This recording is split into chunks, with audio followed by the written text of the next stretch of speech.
I've seen people bend reality to be able to afford a $10,000 program that promises them to make a certain amount of money after a certain amount of time.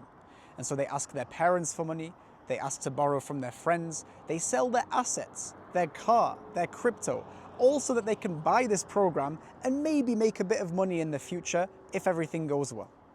But when those same people are presented with an Islamic program, which is always just a fraction of a fraction of a fraction of these make money programs, the excuses begin. I can't afford it. And they don't even try to afford it the same way that they would with the make money program. And even if they can afford it, they scratch their heads and they say, I'm too busy. Maybe when my work commitments go down, maybe when my relationship commitments start to cool off a little bit.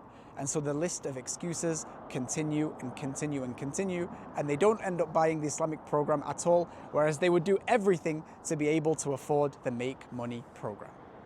This shows us that we have a very serious problem in our community, because that's the exact opposite of how a Muslim should be. Allah subhanahu wa ta'ala says in the Quran, بَلْ تُؤْثِرُونَ الْحَيَاةَ الدُّنْيَا. Do you really prefer this temporary abode over the permanent eternal abode, which is 1,000,000 times better? Allah subhanahu wa ta'ala also says about how the Muslim should be. قُلْ إِنَّ صَلَاتِي وَنُسُكِي وَمَحْيَايَ وَمَمَاتِي لِلَّهِ رَبِّ الْعَالَمِينَ. Say that my prayer, my worship, my life and my death is all for you, Ya Allah subhanahu wa ta'ala. That's how the Muslim should be. And if you look in the past, that's how all the righteous predecessors were. Think of the story of Imam al-Bukhari, the one who preserved the sunnah of the Prophet ﷺ. He was once on a ship, imagine this, and he had his own gold coins that he himself owned. And they were worth millions of dollars. Imagine millions of dollars just in his pocket worth in gold. And so there was a thief who really wanted that money. And so he prepared a plan to say that Imam Bukhari stole it from him. And so he started saying to the people on the ship, someone stole my coins, someone stole my coins. And so when Imam Bukhari heard of this, he took the millions that was in his hands and he threw them into the sea. He got rid of them. Why? So that he can protect his reputation as the preserver of the sunnah of the Prophet Muhammad ﷺ. Allah was number one. The Prophet ﷺ was number one. The millions meant nothing to him. He just threw it into the sea just like that. Can we say the Muslims are like that today? Can we say that we're ready to sacrifice our lives for Islam? The answer is no.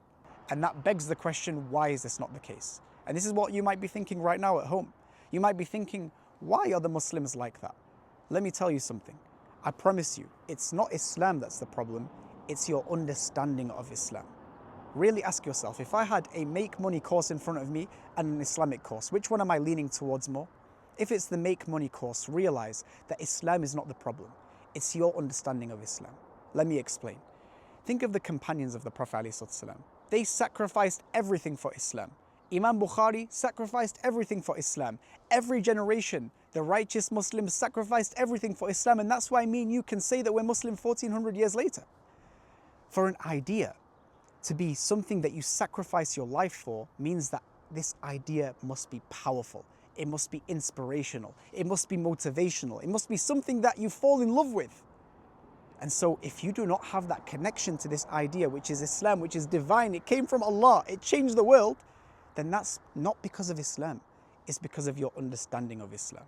And so we need to turn back to seeking a bit of knowledge, to learning about Islam the right way.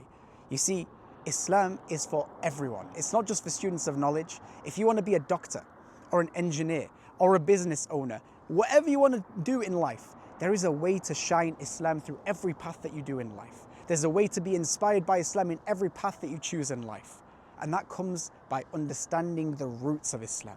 And so hopefully that's clear. And I really, really do hope that I'm making sense. And I really hope that you guys have had something move in your heart that makes you to want to just go out there and to try and sacrifice to learn more about Islam. Always remember this very powerful hadith that puts things into perspective for you.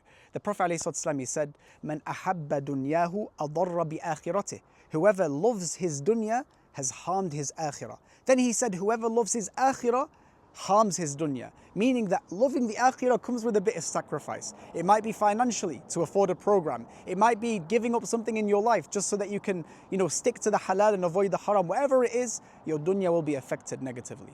And then the Prophet ﷺ, he said, فَآثِرُ مَا يَبْقَى عَلَى مَا يَفْنَى. Choose what is everlasting and permanent over that which is temporary and fleeting.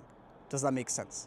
And so I want to leave you with just a solution for you that you can pursue, which I know works, so that maybe perhaps you can benefit. I have a program known as the Illuminate program, which is a 3-month program. You can either study it with me live, or you can study it right now and access a program that I've taught before in the past. This program works. I've taught it to hundreds of students, more than 700 over the years. And the most common feedback is that it is life-changing. It's made them love Islam like never before. And there's even a student that said that I felt it necessary to retake my Shahada because I feel like Islam is this gift that I've taken for granted all my life. This is what this program does. And so inshallah, if you find that interesting and you find that you have the ability to sacrifice to be able to afford it, I would love to meet you, and I'd love for you to study it and to change your perspective on Islam and to flip the script and get things right. I ask Allah subhanahu wa ta'ala to increase you all in beneficial knowledge and to bless you all. Assalamu alaikum wa rahmatullahi wa barakatuh.